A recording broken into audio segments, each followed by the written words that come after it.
Pyramid TV, we are on time.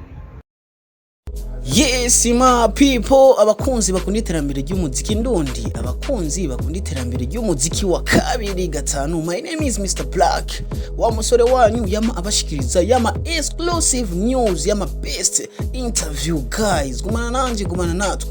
Uno munsi ndabazaniye best exclusive iri ku mwanya ma people. Uyu ni Double J ari kumwe n'umuhanzikazi aturuka mu gihugu kibanyi cy'u Rwanda ma people. Nkuko muriko murabibona ano mashusho ni Ubwiza ari kumwe na Double J n'umu directors akomeye cyane hano mu gihugu cyacu, ariwe John Elad.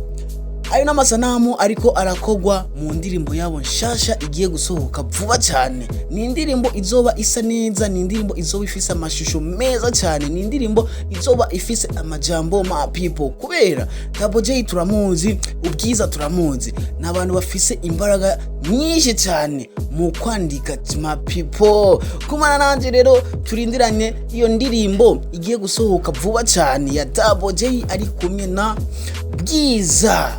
Guys, icyo tubasaba nuko manuka awefo gusa ugire subscribe yawe na like na comment, hamwe tubandanye turindiriye ino ndirimbo shasha igiye gusohoka cyane.